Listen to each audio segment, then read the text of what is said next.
Este es el precioso día que hizo el Señor para que podamos una vez más acercarnos a su palabra. El tema que quiero compartir hoy con ustedes lo he llamado el propósito irrevocable de Dios. Y quiero utilizar para iniciar un texto bíblico en Romanos capítulo 11, versículo 29, donde dice la palabra de Dios: porque irrevocables son los dones y el llamamiento de Dios. Vamos a orar. Querido Dios, gracias por esta oportunidad. Gracias por un día más de vida, por un día más de bendición que tú nos regalas, por un día más, Señor, en que tenemos la posibilidad de acercarnos a ti a través de tu palabra, para poder cada día, paso a paso, ir entendiendo tu misterio glorioso. Gracias por mis hermanos, gracias, Señor, por los amigos que nos ven, y gracias por esta oportunidad maravillosa. Amén. Como ya tenemos claro, amados, Dios quería que el hombre gobernara para él, que señoreara para él sobre toda la tierra, incluyendo los animales que se arrastran, que, como ya vimos, tipifican a Satanás y a sus demonios, reconociendo que esta autoridad delegada por Dios fue por gracia, fue un don y un regalo de Dios dado al hombre, según el puro afecto de su voluntad. Pero el hombre, amados, no alcanzó a cumplir ese propósito. En Génesis capítulo 3, que tú y yo conocemos suficientemente, se nos narra la caída del hombre y la entrada del pecado. Y vemos allí que, como el hombre cedió a la sutil tentación de la serpiente, vino a estar bajo el poder de Satanás, y parecía que todo hubiese llegado a su final. Aparentemente, todo indicaba que Satanás había salido victorioso y que Dios era vencido. Pero aparte del pasaje de Génesis 1, hay dos porciones maravillosas en la Escritura que están relacionadas con este evento, con este problema, con esta dificultad que se presentó en el huerto del Edén. Y estaremos viendo entonces el Salmo 8 y Hebreos 2 en la próxima ocasión. Pero hoy vemos el Salmo 8, y cuando lo leemos podemos darnos cuenta de cuál fue el propósito y el plan de Dios con Adán en el huerto, pero luego cómo después de su caída el plan de Dios no ha cambiado ni cambiará nunca. Este Salmo 8 maravilloso, escrito por David, nos permite darnos cuenta de que el propósito de Dios y el plan de Dios continúa como originalmente lo trazó antes de la fundación del mundo y en el huerto del Edén con el hombre.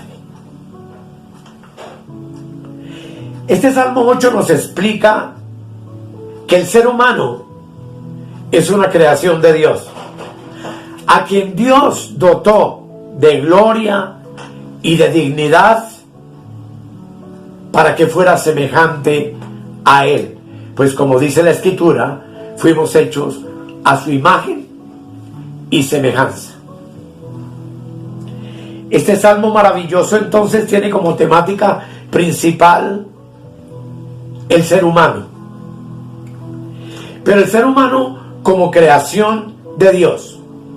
Y vale la pena repetirlo, hecho a imagen y semejanza de Él.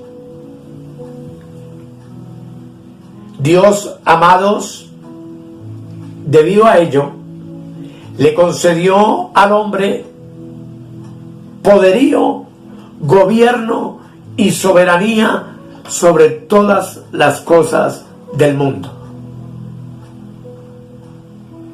Después de la caída, la voluntad y los requisitos de Dios en cuanto a su propósito para con el hombre permanecieron iguales, sin ninguna alteración, y asimismo permanecen hoy en día. Aunque el hombre pecó y el hombre cayó, su voluntad expresada en su plan original en Génesis capítulo 1, cuando creó al hombre, sigue estando vigente. A pesar de que el Salmo 8, que fue escrito por David y que fue escrito después de la caída del hombre, el Espíritu Santo lo inspira para alabar, pues sus ojos continuaron siempre puestos en Génesis capítulo 1 y en la promesa de soberanía, de gobierno, de señorío que Dios le dio al primer Adán. Esto conforta poderosamente nuestra alma porque nos permite darnos cuenta de que ni el Espíritu Santo olvidó Génesis 1, ni el Hijo olvidó Génesis 1, y ni siquiera Dios Padre olvidó la promesa hecha en Génesis capítulo 1. Así que quiero invitarlos a que hagamos un examen juicioso del contenido de este Salmo 8. El versículo 1 dice la palabra de Dios: Oh Jehová, Señor nuestro, cuán glorioso es tu nombre en toda la tierra. Esta, como tú y yo sabemos, es la versión Reina Valera. Pero en el original hebreo, el texto dice: Oh Jehová, Señor nuestro, cuán admirable es tu nombre en toda la tierra. El original dice admirable, nuestra Biblia dice glorioso. Y todos los que son inspirados por el Espíritu Santo, tú y yo que hemos y formamos parte de la nueva creación y del postrer Adán, debemos pronunciar estas palabras: cuán admirable o cuán glorioso es tu nombre en toda la tierra. A pesar de las circunstancias del mundo actual, cuando muchas personas calumnian, rechazan, repudian el nombre del Señor, el salmista en su tiempo pudo proclamar en voz alta esto que era un cántico que se entonaba en las reuniones del pueblo judío para decir: cuán admirable o glorioso, como dice en esta versión, es tu nombre en toda la tierra. Y amados, vale la pena notar que el salmista no dijo: tu nombre es muy admirable, porque muy admirable no tiene el mismo significado de cuán admirable es nuestro Dios. Cuán admirable lo único que significa es que, a pesar de que el salmista escribió el salmo luego de la caída de Adán, y en su tiempo no encontró palabras suficientes para expresar, para declarar, para decir cuán admirable es el nombre del Señor. Por lo tanto, yo siento que el salmista solo pudo decir: oh Jehová, Señor nuestro, cuán admirable es tu nombre en toda la tierra.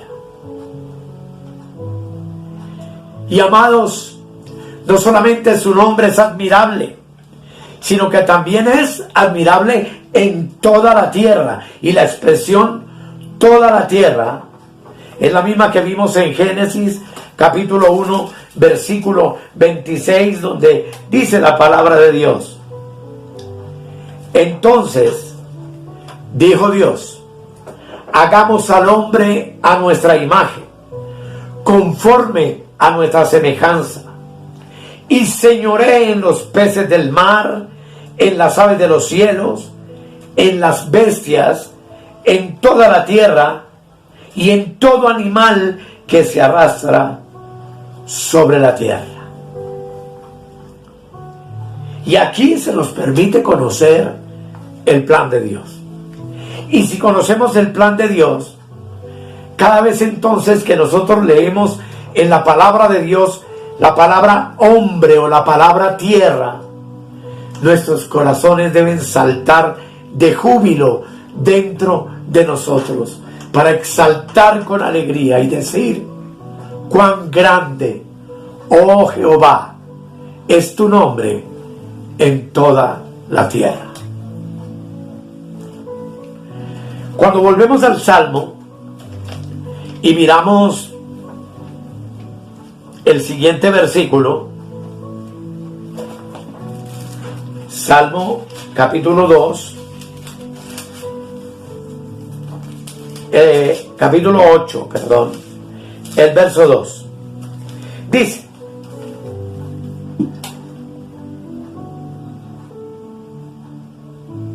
claro que el versículo 1 termina diciendo: has puesto tu gloria sobre los cielos.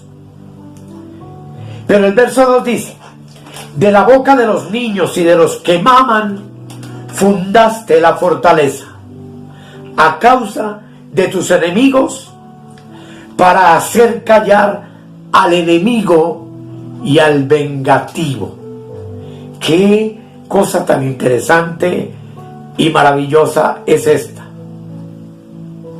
que la palabra de Dios diga que el Señor ha establecido que los niños pequeños disponen de una fuerza innata, capaz de hacer caer al enemigo más fuerte, no importa cuál sea. Pues dice: de la boca de los niños y de los que maman fundaste la fortaleza, a causa de tus enemigos, para hacer callar al enemigo y al vengativo. Y esto significa que estos niños que maman son quienes hacen callar, silencian al enemigo y al vengativo, que obviamente tú y yo sabemos que es Satanás. Hay una frase similar en 1 Corintios capítulo 1 que vamos a mirar. 1 Corintios capítulo 1, versículo 26 y 27. Léelo conmigo, por favor.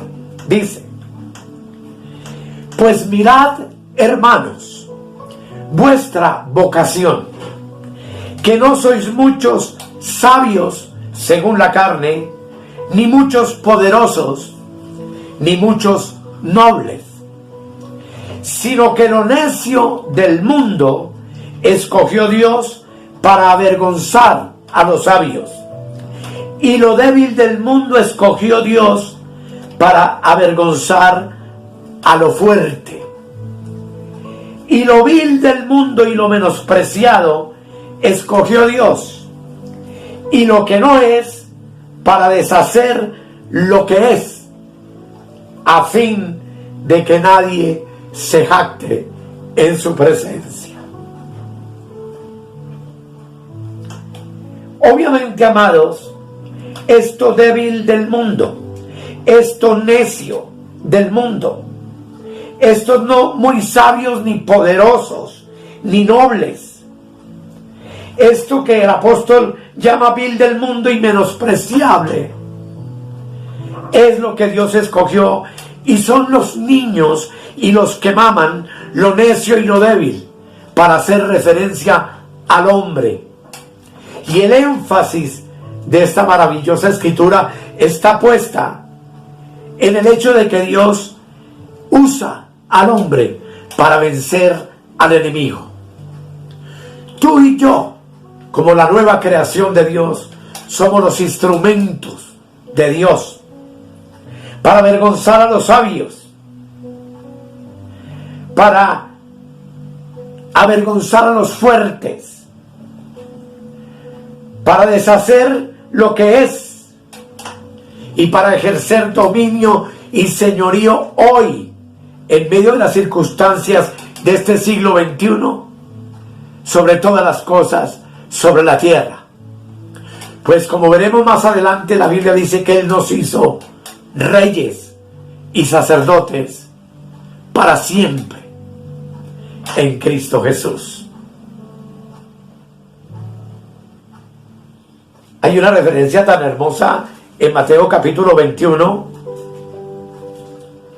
Mateo capítulo 21, donde la palabra del Señor dice en el verso 15 y 16 lo siguiente. Leámoslo bien. Dice: pero los principales sacerdotes y los escribas, viendo las maravillas que hacía, hablando de Jesús, y a los muchachos aclamando en el templo, es decir, a los niños, y diciendo: Hosana al hijo de David, se indignaron y le dijeron: ¿oyes lo que estos dicen? Y Jesús les dijo: sí. ¿Nunca leísteis de la boca de los niños y de los que maman perfeccionaste la alabanza? Esas palabras, amado hermano y hermana y amigo, significan que el enemigo puede hacer todo lo que pueda, pero que aún así no es necesario que Dios se enfrente con él. Pues a nosotros, su cuerpo, su iglesia universal, nos ha encargado esta tarea poderosa de mantenerlo bajo nuestros pies. Con autoridad nos ha permitido hollar serpientes y escorpiones. Y hoy podemos estar bendecidos y felices de saber que Dios usará sus niños y a los que maman, a los que nos alimentamos de su leche espiritual, para vencerla. Surgiría una pregunta: ¿qué pueden hacer los niños y los que maman? Dice el Salmo que de la boca de los niños y de los que maman fundaste la fortaleza.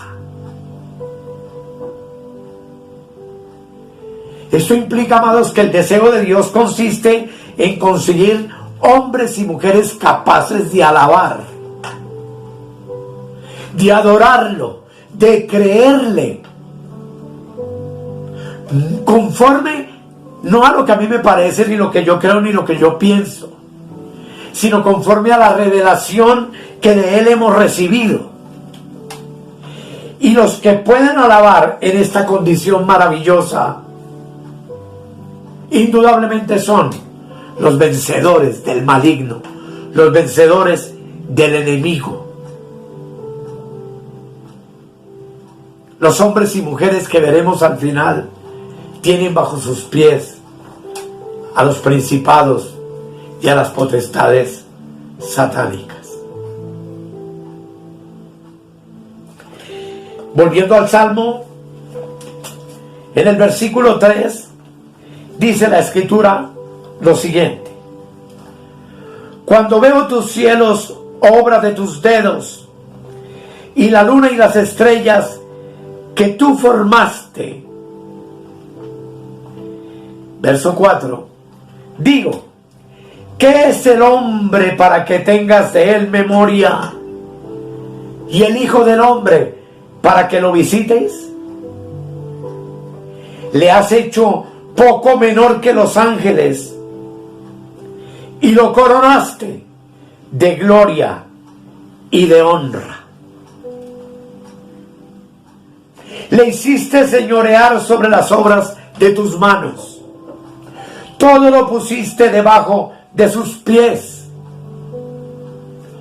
Ovejas y bueyes, todo ello, y asimismo las bestias del campo, las aves de los cielos y los peces del mar, todo cuanto pasa por los senderos del mar.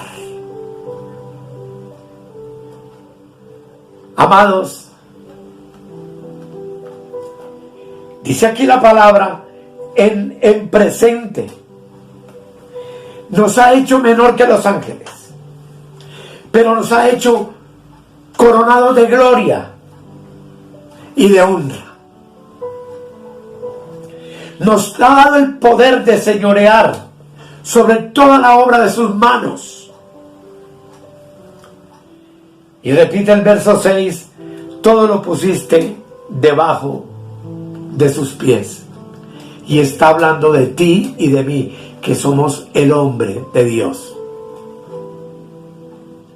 Si tú y yo hubiésemos escrito este salmo, tal vez hubiéramos puesto un paréntesis en alguna de estas partes para decir cuán lamentable es este hombre que cayó, este hombre que fue echado del huerto del Edén, este hombre que infringió tu mandamiento y se hizo esclavo de Satanás y sus demonios, perdiendo esa oportunidad gloriosa y maravillosa que tuvo originalmente en el huerto. Pensaríamos al leer esto que el hombre ya no puede alcanzar ese nivel. Pero amados, hoy tú y yo, como cuerpo universal de Cristo y como la desposada del Cordero, debemos dar gracias a Dios, porque el corazón del salmista nunca tuvo ese pensamiento al escribirlo. Y no tuvo ese pensamiento porque en cuanto a Dios, la tierra todavía puede y va a ser restaurada. La posición que Dios dio al hombre sigue vigente y permanece todavía la misma comisión que le dio al hombre en Génesis 1, al ordenarle señorear sobre todas las cosas, y terminar diciendo sobre todo animal que se arrastra sobre la tierra. Pues Dios, a través de su iglesia, se ha propuesto destruir las obras del diablo.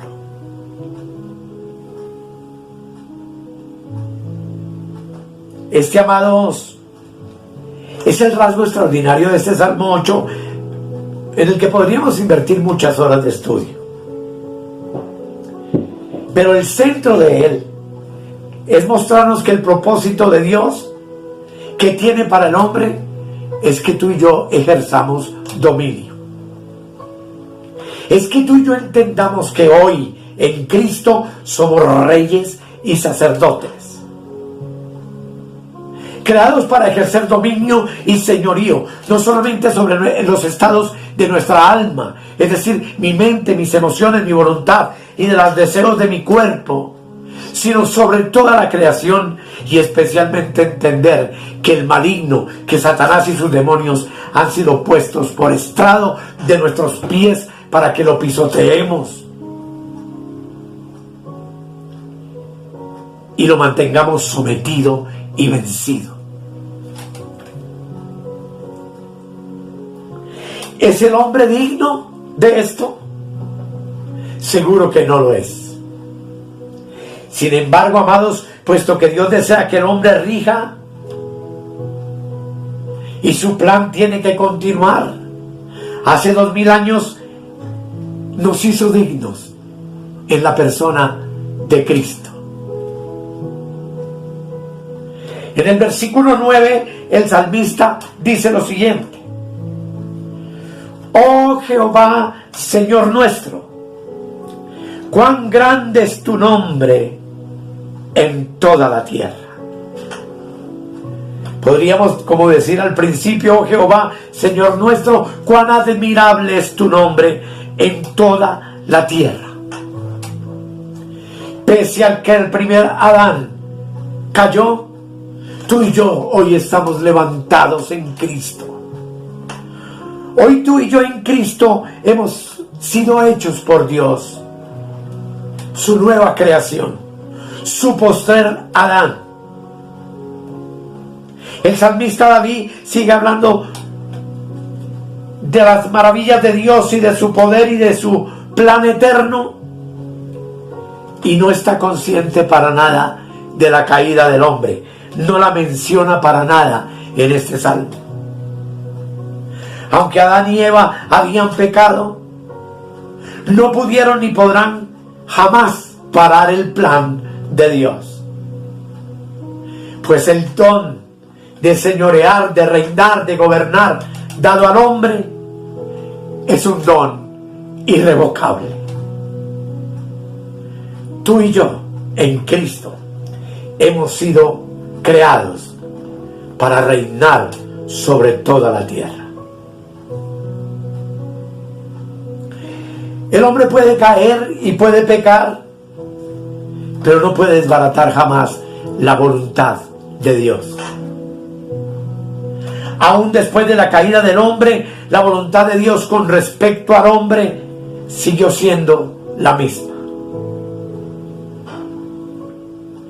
Dios todavía te exige y me exige a mí que derribe el poder de Satanás y que crea lo que Cristo logró en la cruz del Calvario sobre el enemigo. Cuán inmutable, amados, es nuestro Dios. El camino de nuestro Dios es inquebrantable y sumamente recto.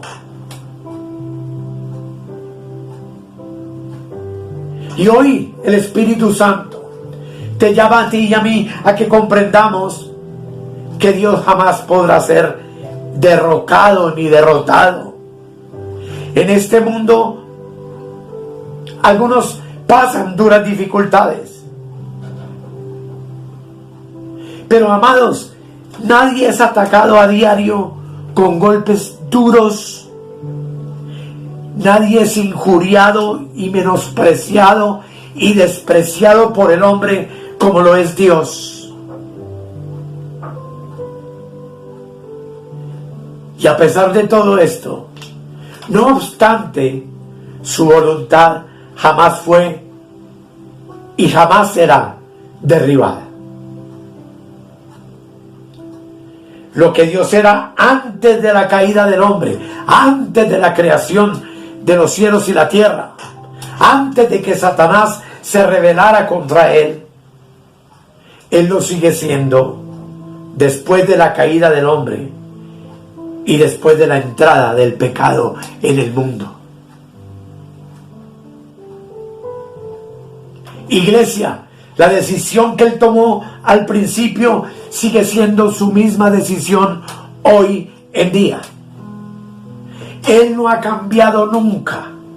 Nuestro Dios no cambiará jamás lo que ha decretado, pues nuestro Dios es un Dios inmutable. Aleluya. E inmutable significa que nunca cambia. Es por eso, amados, que Dios nos ha hecho en Cristo hombres y mujeres más que vencedores. Y Satanás y sus demonios han sido puestos por estrado de nuestros pies con el triunfo del resucitado.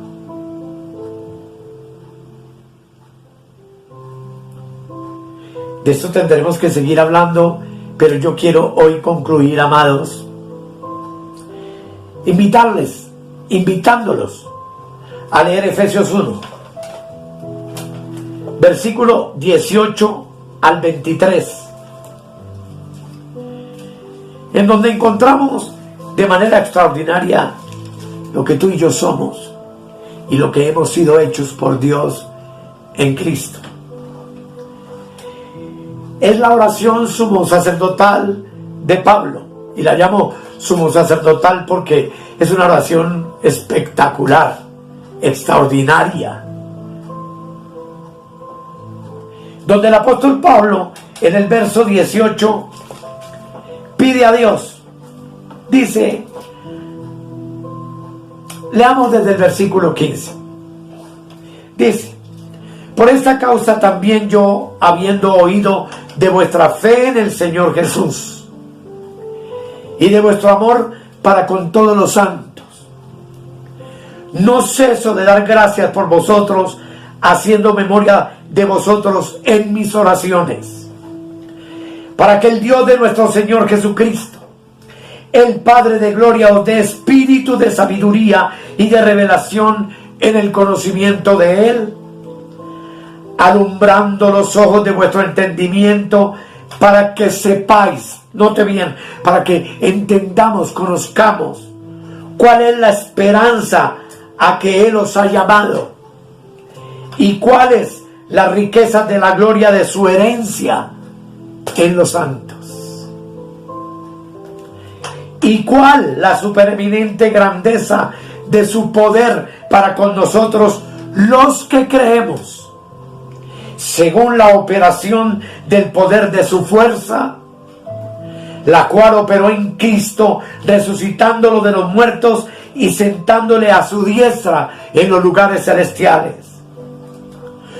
Note bien, amados, sobre todo principado y autoridad y poder y señorío, y sobre todo nombre que se nombra, no solo en este siglo, sino también en el venidero. Y sometió todas las cosas bajo sus pies, y lo dio por cabeza sobre todas las cosas a la iglesia, la cual es su cuerpo, la plenitud de aquel que todo lo llena en todo. Gastaríamos horas meditando en esta palabra tan extraordinaria. Pero tú y yo en Cristo somos el postrer Adán. Tú y yo en Cristo somos espíritus vivificados, pues Cristo es espíritu vivificante. Ya la naturaleza de Adán no es nuestra naturaleza. Hoy tú y yo hemos sido hechos participantes de la naturaleza divina. Y dice aquí que ese principio de autoridad, dice, que nos sirve para reinar sobre todo principado y autoridad y poder y señorío, y sobre todo nombre que se nombra, no solo en este siglo, sino también en el venidero. Y en Cristo, dice, sometió todas las cosas bajo sus pies y lo dio por cabeza sobre todas las cosas a la iglesia, que es su cuerpo. Tú y yo somos el cuerpo de Cristo como iglesia universal, y Él es la cabeza. Pero bajo nuestros pies Él ha puesto todo principado y potestad, y lo ha vencido con su resurrección maravillosa en la cruz del Calvario. Y hablando de su iglesia, dice, la cual es su cuerpo, la plenitud de aquel que todo lo llena en todo. Tú y yo en Cristo estamos plenos. Este ministerio se llama reinando en plenitud, porque cuando tú y yo podamos comprender y asimilar todas estas verdades y hacerlas nuestras en nuestro espíritu, tú y yo entenderemos lo que realmente significa reinar en vida, paz, gozo y libertad en Cristo, y entender que todo está bajo nuestros pies, que están en la parte inferior del cuerpo, que es la iglesia, cuya cabeza es Cristo. Este es un misterio sobrenatural y extraordinario, que obviamente sin la ayuda del Espíritu Santo nadie puede comprender. Pero que tú y yo, que hemos nacido de nuevo del agua que es la palabra y del Espíritu quien da vida y entendimiento a esta palabra, hoy podemos, sentados con Cristo en lugares celestiales, ejercer nuestra posición de señorío, de gobierno, de autoridad sobre toda la creación, pues ese es el diseño de Dios y es su perfecta voluntad para nuestras vidas. Luego de que la iglesia haya sido arrebatada, regresaremos con Cristo al final de la tribulación y veremos con nuestros ojos lo que significa esto. Pues tú y yo con Cristo señorearemos sobre toda la tierra por 1000 años. Y podremos disfrutar al darle gran placer al corazón de nuestro Dios, quien verá su propósito realizado. Hoy, cuando tú y yo, amada iglesia, obedecemos al Señor de todo corazón y amamos su palabra y la hemos hecho parte real de nuestra vida, su corazón se siente complacido y Dios se alegra por ti y por mí, porque hemos comprendido su propósito eterno. Vamos a orar. Querido Dios, qué privilegio extraordinario nos has dado. Qué maravilla, Señor, es saber que lo que comenzaste un día en el huerto del Edén, hoy, en medio de un mundo catastrófico, que está bajo el maligno literalmente, has separado un organismo vivo que es tu iglesia, que es tu cuerpo, del cual Cristo es la cabeza, para que sentados con Él en los lugares celestiales, bajo nuestros pies estén las serpientes y los escorpiones, sobre los cuales tu iglesia ejerce absoluto dominio, sobre los cuales cada uno individualmente, como cristianos, sabemos que Satanás está vencido y sus demonios, y que no tienen ni arte ni parte en nuestras vidas, ni en nuestras familias, ni en nuestras iglesias, que han sido bendecidas por ti desde antes de la fundación del mundo. Gracias, amado Dios, por tu palabra. Gracias por mis hermanos. Gracias por esta revelación maravillosa. En el nombre de Jesús. Amén y amén. Amados, que el Señor continúe bendiciendo más y más tu vida. Ya estamos bendecidos con toda bendición espiritual, pero ejerzamos el señorío. De Él depende que podamos ser cristianos maduros, cabezas de familia y sacerdotes para nuestros hijos y nuestra familia, hechos al corazón de Dios. Que el Señor te continúe bendiciendo.